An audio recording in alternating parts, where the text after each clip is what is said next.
Olá.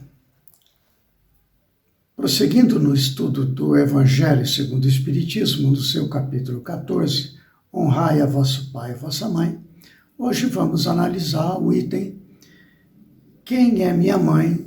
Quem são meus irmãos? Allan Kardec ele coloca um texto do Novo Testamento sobre o qual ele faz alguns comentários. O texto é o seguinte: E tendo vindo para casa, reuniu-se aí tão grande multidão que eles nem sequer podiam fazer sua refeição. Sabendo disso, vieram seus parentes para se apoderarem dele, pois diziam que perdera o espírito. Entretanto, tendo vindo sua mãe e seus irmãos e conservando-se do lado de fora, mandaram chamá-lo. Ora, o povo se assentara em torno dele e lhe disseram: Tua mãe e teus irmãos estão lá fora e te chamam. Ele lhes respondeu: Quem é minha mãe e quem são meus irmãos? E perpassando o olhar pelos que estavam assentados ao seu derredor, disse: Eis aqui minha mãe, meus irmãos, pois todo aquele que faz a vontade de Deus, esse é meu irmão, minha irmã e minha mãe. Esse texto está em Marcos, capítulo 3, versículo 20 e seguintes, e em Mateus, capítulo 12, versículo 46 até 50. Essa fala de Jesus tem gerado, por parte das pessoas incrédulas no Evangelho, muitas críticas, dizendo que ele aí se contradizia. Não é? Acontece que Jesus veio para falar do reino de Deus, que é o mundo espiritual. Agora, as pessoas que somente tinham no seu entendimento a vida material, não acreditavam em Jesus, não poderiam de forma alguma compreender os seus ensinos. Ele utilizava muitas vezes um procedimento alegórico, usava todas as oportunidades para ensinar a respeito do reino dos céus e o que fazer para conquistá-lo. E aqui este é um dos ensinamentos. Quando Jesus fala quem é minha mãe, quem são meus irmãos, e que somente são minha mãe e meus irmãos, aqueles que fazem a vontade de Deus, ele está dizendo que ele, Jesus, vive no mundo espiritual, no reino de Deus, para onde ele convida todos para também chegarem. A análise das pessoas que ali foram para buscá-lo era baseada na crença de que a vida é a vida material. E não era disso que Jesus estava falando. Estava falando do progresso espiritual. E o progresso espiritual, neste caso, está na nossa relação com Deus e com tudo o que existe. Entrar em comunhão com Deus, estar em comunhão com Ele, é ter todas as pessoas, todos os seres, todas as criações como parte do seu amor, do seu mundo, onde Jesus pertencia amplamente e totalmente a este mundo, ao reino de Deus. Então, como para ser irmão ou mãe de Jesus, no sentido espiritual, exatamente é para amar a todos igualmente, e não exclusivamente a mãe e os irmãos. Ele fala aqui de uma generalização do amor universal, não é? Que é a destinação de todos nós. Ele está com esta frase chocante para gerar em nós uma questão. Por quê? O que quer dizer isto? Quer dizer exatamente esta questão de o amor universal incondicional. Não é por ser minha mãe, não é por ser meus irmãos, meu filho, meus pais, etc., em que eu vou amar mais no reino de céu, em comunhão com Deus, ama-se igualmente a todas as criaturas de Deus, com um amplo amor, com um amor maior que o amor de mãe, com um amor maior que o amor fraterno entre irmãos, com um amor maior que o amor entre amantes, mulher e marido, não é? Essas coisas todas. Então, Jesus está falando alguma coisa que é a meta, o limite para onde a sua doutrina há de nos conduzir. Allan Kardec comenta isso, não é? Não desta maneira que nós falamos, mas ele comenta da seguinte maneira, olha só. Singulares parecem algumas palavras de Jesus, por contrastarem com a sua bondade e a sua inalterável benevolência para com todos. Os incrédulos não deixaram de tirar daí uma arma, pretendendo que ele se contradizia. Claro, a referência dos incrédulos é a vida material. Como é que eles podiam compreender este nível de amor universal? Não o amor exclusivo ao qual ainda nós aqui na Terra, na nossa evolução, somos dependentes. Nós graduamos. Existe quando fala honrai a vosso pai e a vossa mãe, Jesus não está desonrando sua mãe, nesse caso. Em absoluto. Ele está exatamente honrando o amor que ele obteve da mãe a tê-lo como filho, não é?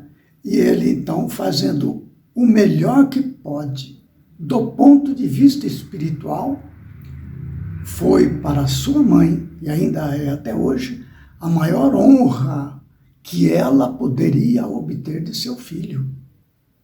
Vê-lo divulgar a doutrina divina até a morte de cruz. Esta é a maior honra, não é? Então, a sua mãe não poderia compreender realmente esta questão. Os irmãos de Jesus não compreendiam, assim como hoje muitos não compreendem. E há neste livro que aqui está, eu quero mostrar, neste livro, eu já comentei sobre esse livro uma vez, onde fala dessa questão da incredulidade em relação ao Evangelho. Emmanuel, no capítulo 135, que fala dos pais, a questão da incredulidade dos pais, a dificuldade, ele faz um comentário seguinte, muito interessante, olha só. Urge reconhecer que o Evangelho não fala aos embriões da espiritualidade, mas às inteligências e corações que já se mostram suscetíveis de receber-lhe o concurso. Olha, se não é exatamente este assunto, se nós colocarmos a questão dos irmãos de Jesus, que diziam que ele tinha perdido o espírito, nós poderemos talvez relacionar desta maneira, embriões da espiritualidade, não tendo ainda desenvolvido a espiritualidade o suficiente para compreender as lições profundamente espirituais que Jesus trazia. Embriões da espiritualidade. Achei essa colocação de Emmanuel extraordinária. Por isso ele foi colocado na cruz. Aquele episódio terrível ali do julgamento perante Pilatos, um episódio claro, onde aquelas criaturas que ali estavam, que pediam Barrabás, e que soltassem Barrabás e crucificassem Jesus, embriões espirituais. Naturalmente, isto é muito claro, como diz Emmanuel, de maneira até chocante. Eu achei essa frase extraordinária. Allan Kardec deixa outra frase, ele fala assim: fato, porém, irrecusável é que sua doutrina tem por base principal, por pedra angular, a lei de amor e de caridade. Exato. Quando ele fala, eis aqui minha mãe e meus irmãos, porque aqueles que fazem a vontade de Deus, estes são minha mãe e meus irmãos.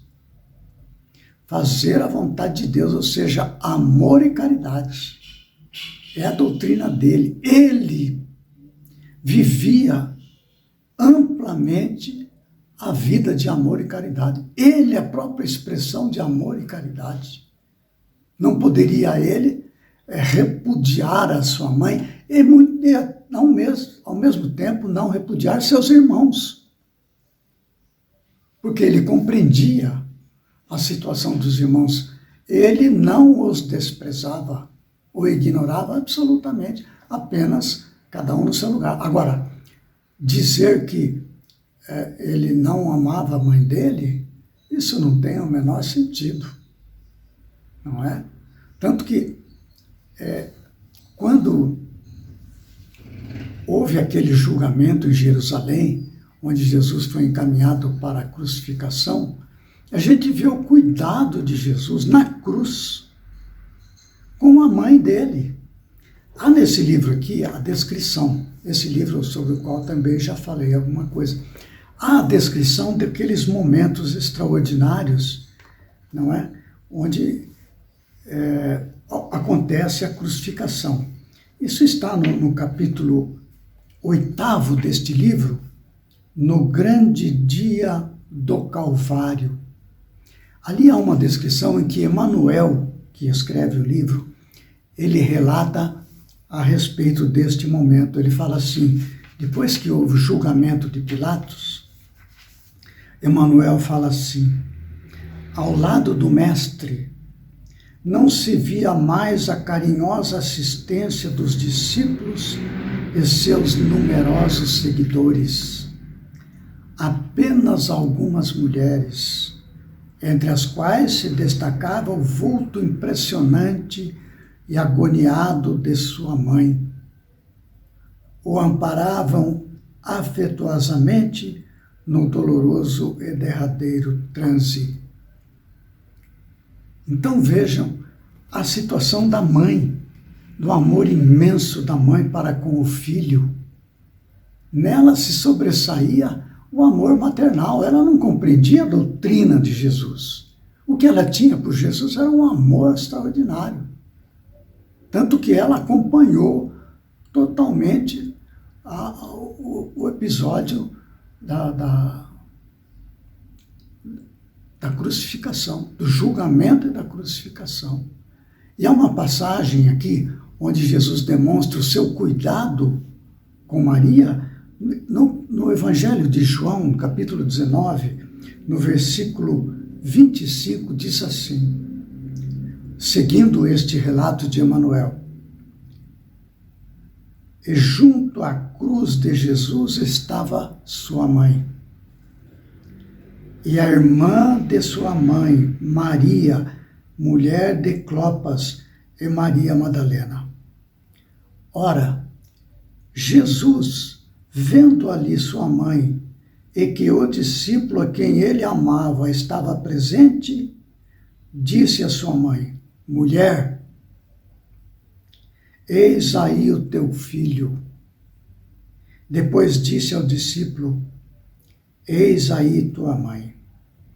Desde aquela hora, o discípulo a recebeu em sua casa. O termo mulher, Jesus estava na cruz, falando com a sua mãe, falando com João.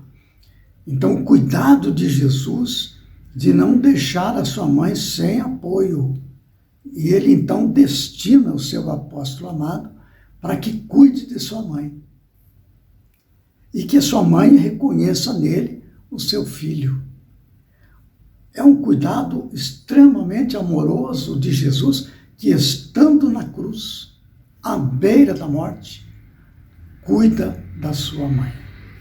Então veja que Quando Jesus utiliza este ensinamento, quem é minha mãe e quem são meus irmãos? Não há aí absolutamente uma conotação pessoal, de indiferença ou de desprezo. Absolutamente nada. Está falando aqui de um ensino do destino da evolução espiritual ao qual todos nós chegaremos quando não haverá mais este amor específico para a sua família, para aqueles que lhe são mais próximos, mas amar igualmente, com igual intensidade, a toda a criação de Deus, que é o destino ao qual conduz o Evangelho. Olha como Jesus já lançava assim, não só as sementes do início do processo de evolução espiritual com seus ensinos, como já mostrava a destinação última, aonde todos chegaremos. E ele acrescenta, o Allan Kardec, uma frase derradeira que nos remete ao tema do próximo vídeo. Ele fala assim: ele, Jesus, nenhuma ocasião desprezava de dar um ensino. Aproveitou, portanto, a que se lhe deparou com a chegada de sua família para precisar a diferença que existe entre a parentela corporal e a parentela espiritual. Então ficam essas ligeiras considerações acerca da grandeza deste ensinamento de Jesus, ao que ele está se referindo. E no próximo vídeo nós prosseguiremos neste estudo do capítulo 14, honrai a vosso pai e vossa mãe, aí trazendo o tema a parentela corporal e a parentela espiritual. Até lá, então, e fiquemos com Deus.